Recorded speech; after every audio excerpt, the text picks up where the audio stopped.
तो गाइस आपका तो पता नहीं, मगर ऐसे बहुत कम ही सीरीज है जिसका इंतजार मैं काफी बेसब्री से करता हूँ, और द लास्ट ऑफ अस का सीजन 2 भी उन्हीं में से एक है, जो कि फाइनली 14 अप्रैल को इंडिया में रिलीज हो चुकी है। हालांकि इसका खाली एक ही एपिसोड आया है और इसके बाकी एपिसोड्स हमें हर मंडे को वीकली देखने को मिलने वाले हैं। तो without wasting any more time season 2 के पहले एपिसोड का एक्सप्लेनेशन शुरू करते हैं। तो सीजन 2 के एपिसोड 1 की शुरुआत ठीक वहीं से होती है जहाँ पे सीजन 1 की एंडिंग हुई थी, जिसमें एली जोल से कहती है कि तुमने जो भी फायरफ्लाइज के बारे में बताया क्या वो सच है, जिस पर जोल एली की कसम खाते हुए कहता है कि हाँ ये सच है। जिसके बाद वो लोग टॉमी के विलेज चले जाते हैं और इधर हमें फायरफ्लाइज के दूसरे बचे हुए लोगों को दिखाया जाता है, जो कि फायरफ्लाइज के बेस के सामने ही उन्हें बरी करके उनका बदला लेने के लिए प्लान बना रहे होते हैं। और वहाँ पे मौजूद एक लड़की जिसका नाम होता है एबी, उसने इस इंसिडेंट में अपने फादर को खोया था, जिस वजह से वो किसी भी हालत में जोल से बदला लेना चाहती थी। तो वहाँ पे मौजूद उन लोगों की बातों से हमें पता चलता है कि इन लोगों को भी पता था कि जोल वहाँ पे एक लड़की को लेके आने वाला है, मगर वहाँ पे पहुँचते ही जोल सबको मार के चला गया, ऐसा इनको लग रहा था। तभी वहाँ पे मौजूद एबी उनसे कहती है कि वो जोल नाम का बंदा 3 दिन पहले ही यहाँ से सबको मार के निकला है, जिस वजह से वो ज्यादा आगे तो नहीं गया होगा। जिस पर उस ग्रुप का एक मेंबर कहता है कि हमें डायरेक्टली जोल पर हमला नहीं करना चाहिए, हमें सबसे पहले सियाटल में मौजूद फायरफ्लाइज के बेस कैंप तक जाना चाहिए और वहाँ से मदद लेने के बाद हमें जोल की तलाश शुरू करनी चाहिए। जिस पर एबी का कहना होता है कि क्या सियाटल में मौजूद फायरफ्लाइज के बेस के लोग इनकी मदद जोल से बदला लेने के लिए करेंगे, जिस पर वहाँ पे मौजूद लोग कहते हैं कि हाँ वो इसके लिए मदद जरूर करेंगे। तो इसके बाद की कहानी 5 साल आगे टेक प्लेस करती है,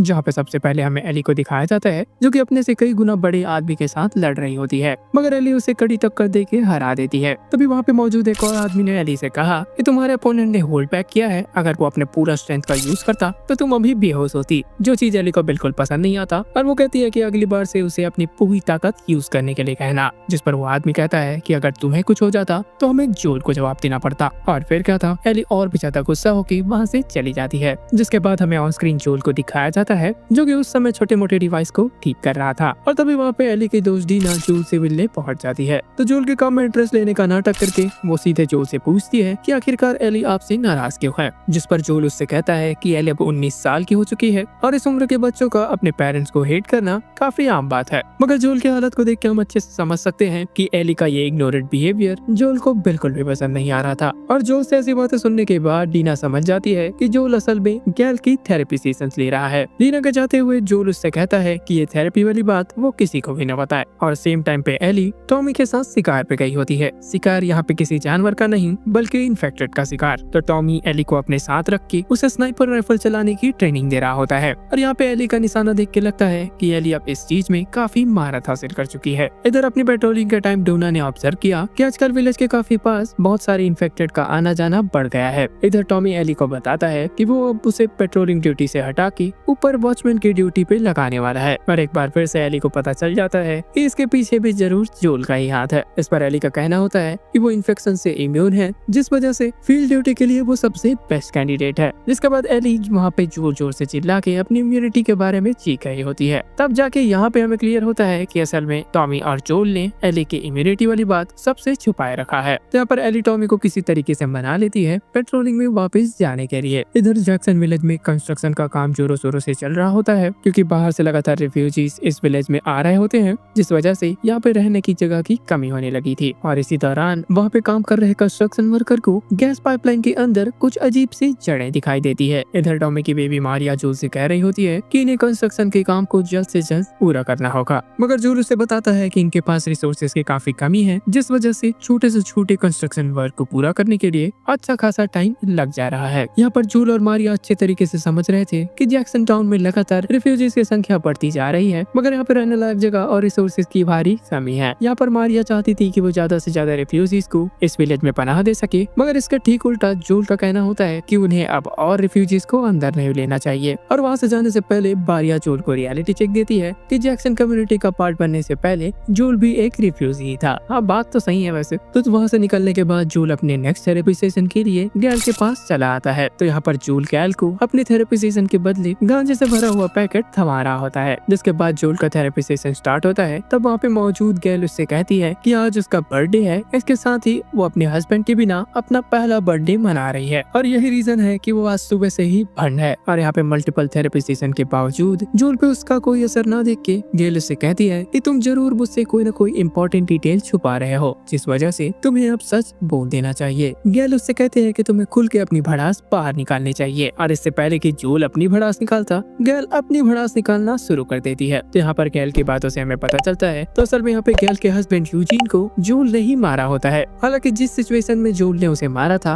वो अंडरस्टैंडेबल था, मगर जिस ब्रूटैलिटी के साथ जोल ने उसे मारा ये बात गैल को पसंद नहीं आई, और यही रीजन है कि गैल आज भी जोल को अपने हस्बैंड के मर्डरर के तौर पे देखती है। तो अब गैल की भड़ास पूरी निकल चुकी थी, जिसका मतलब तो अब बारी जोल की थी। तो अपनी बारी आने के बाद जोल बहुत देर तक सोचता है और ऐसा लगता ही है कि वो कुछ बताने वाला है, मगर वो खाली एक लाइन बोलता है कि आई सेव्ड हर, और ये कहकर वो वहाँ से निकल जाता है। अगले दिन डीना पेट्रोलिंग के लिए एली को लेने चली जाती है, जिसके बाद ये दोनों हथियार और घोड़े लेके जेसी के पास अपने इंस्ट्रक्शन लेने पहुँच जाते हैं, जहाँ पे जेसी टीम को आज के पेट्रोलिंग के लिए ब्रीफिंग देता है, जिसमें वो बताता है कि आज के पेट्रोलिंग को कैट लीड करने वाली है। जेसी आगे इन्हें बताता है कि ये केवल सर्वे मिशन है, जिस वजह से इन्हें आसपास के एनवायरनमेंट के बारे में पता करना है और कुछ खतरा दिखने पर फौरन वापस लौट के हायर अथॉरिटीज को इन्फॉर्म करना है। और जब ये लोग पेट्रोलिंग के बीच में होते हैं तब डीना एली से पूछती है कि आखिरकार आज रात के न्यू ईयर पार्टी में वो किसके साथ जा रही है, मगर एली ने उसे कहा कि उसका मन करेगा तो वो आ सकती है, मगर अभी इसका कोई भी प्लान नहीं है। और यही इन दोनों की बातों से हमें पता चलता है कि इन 5 सालों के बीच में शायद एली और गैट एक दूसरे को डेट कर रहे थे, मगर इन दोनों के बीच अब कुछ नहीं है। एली की बात सुनकर डीना भी उसे बताती है कि हाल ही में उसका भी जेसी के साथ ब्रेकअप हो गया, जिस वजह से अब ये दोनों सिंगल है। तब डीना एली को पूछती है कि क्या वो उसके साथ न्यू ईयर पार्टी में जाना चाहेगी। आगे इन्हें रास्ते में बहुत सारा खून दिखाई देता है, तो अब रूल्स कहते थे कि इसके बारे में इन्हें फौरन जाके हायर अथॉरिटीज को इन्फॉर्म करना था,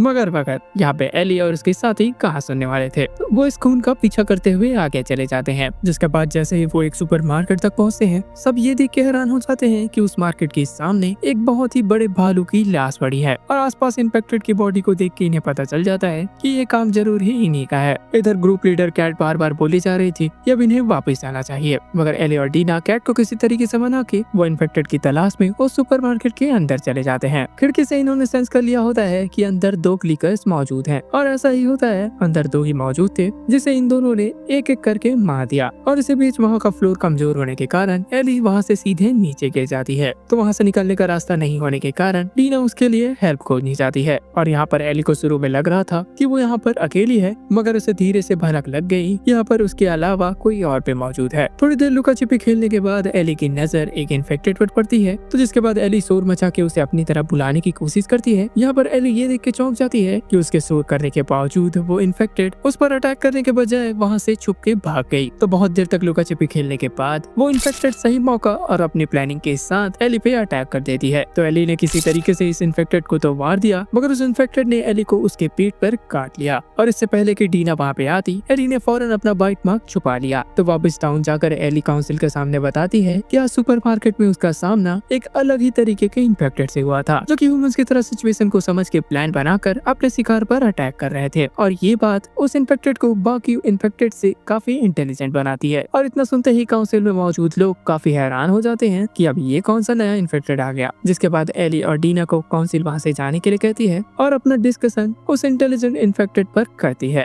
जिस पर इनका कहना होता है कि होपफुली ये इंटेलिजेंट इन्फेक्टेड वाला केस इकलौता हो। अगर वहाँ पे बहुत सारे इंटेलिजेंट इन्फेक्टेड हैं तो वो ग्रुप बनाकर जैक्सन विलेज पे अटैक करना शुरू कर सकते हैं, और ये चीज कितना खतरनाक है यहाँ पर हम जानते ही हैं। जिसके बाद टॉमी वहाँ पे मौजूद सब लोगों से कहता है कि अब क्योंकि न्यू ईयर को कुछ घंटे ही बचे हैं, जिस वजह से उन्हें ये मीटिंग जल्द ही खत्म कर देनी चाहिए। इधर एली घर आते ही अपने बाइट मार्क को चाकू से कुरेद के अजीब टाइप से शेप बना देती है, क्योंकि अगर किसी ने इसे देख भी लिया तो उसे ये लगे कि ये बाइट मार्क नहीं असल में कोई चोट है। जिसके बाद जोल भी वहाँ पे पहुँच जाता है एली को पार्टी में बुलाने के लिए, मगर यहाँ पे एली और जोल के बीच ज्यादा बातचीत नहीं होती। इसी दौरान जोल एली के रूम में रखे हुए उस टूटे हुए गिटार को देखता है, और जोल वहाँ से जाते हुए उस गिटार को भी अपने साथ लेके चला जाता है ताकि वो इसे ठीक करके एली को वापस दे सके। जिसके बाद सीन वहाँ के चर्च पे शिफ्ट होता है, जहाँ पे न्यू ईयर की पार्टी चल रही होती है। तो न्यू ईयर पार्टी के दौरान डीना एली से काफी ज्यादा चिपक के डांस कर रही होती है, और एली को रेजिस्ट ना करते हुए देख के डीना भी समझ जाती है कि कहीं ना कहीं एली भी उसे पसंद करती है। और इसके बाद ये दोनों